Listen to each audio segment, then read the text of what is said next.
RTI Live News. Ask for right.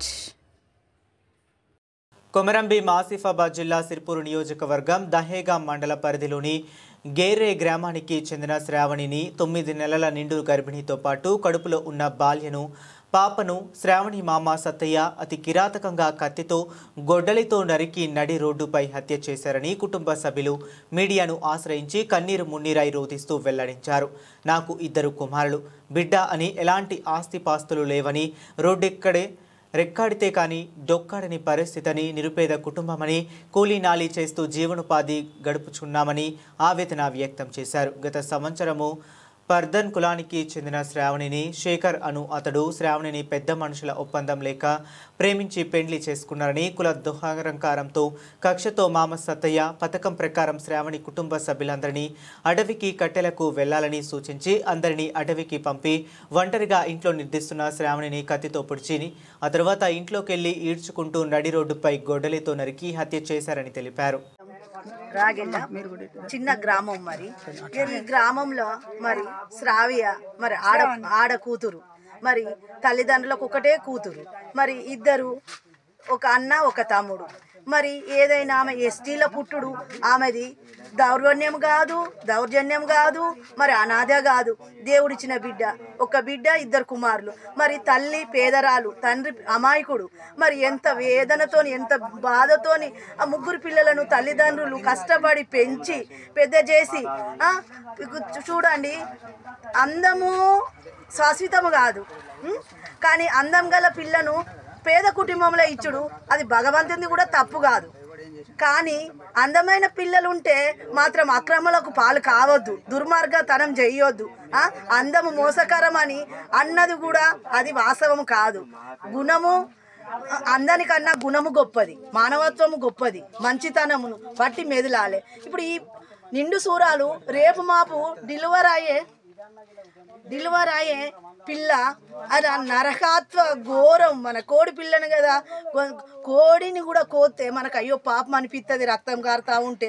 మరి అంత ఘోరంగా అంత మూర్ఖంగా మరి ఎట్లా దారుణం వచ్చింది ఆ మామ అన్నోనికి.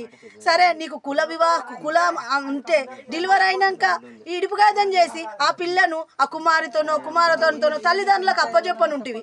నీకు కులమే గొప్పది అనుకుంటే కులంలో నీ కొడుకును మళ్ళీ ఇంకో పెళ్లి చేయి, ఆమెకు జీవనోపాధి కలిగించి వేరే పెళ్లి చేయనుంటివి. కానీ మూర్ఖంగా మన ఒక ఇప్పుడు ఎస్సీ బీసీ వాళ్ళు మేకలను ఎట్లా కోసుకుంటారో, మరి ఆవులను ఎట్లా కోసుకుంటారో, అంతకన్నా ఒక ఆడపిల్లను అందమైన అమ్మాయిని పేదింట్లో మాత్రము పెళ్లి చేసుకోవద్దా? పద్ధతిగా చెప్పండమ్మా. నా బిడ్డ చూపు ఓర్వలేక కట్నం గురించి నా బిడ్డ పానము వాళ్ళు 4 అయి తీసిండ్లు. అటువంటి బిడ్డ పేరేంది? శ్రావణ. ఎవరెవరు చంపారు? సత్తయ్య, కుమార్, కవిత, శేఖర్ మమ్మల్ని కట్టెలకు తీసుకెళ్ళిండు.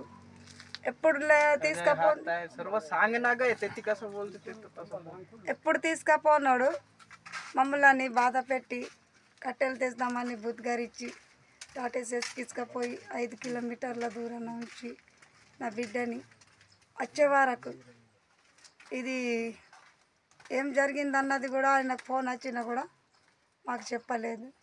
వచ్చేసరికి మాకు వచ్చేసరికి మొత్తమే ఎట్లా పడితే అట్లా నరికి వాళ్ళేమో కుమార్ చివర్ల కవిత ఫరార్ మీద ఉన్నారు. సత్తయ్య గొడ్డలు పట్టుకొని కత్తి పట్టుకొని దొయ్యల పొంటి ఆడు మొత్తం ఊరు బయట నుంచి ఫరారై నేను సరెండర్ అని స్టేషన్కి పోయి ఉన్నాడు. ఆయన ఒంటి మీద కూడా ఏమైంత దక్క తగినట్లేదు. 3 రాళ్ళెట్టు పోయారు. ఇప్పుడు ఎందుకు చంపినట్టు?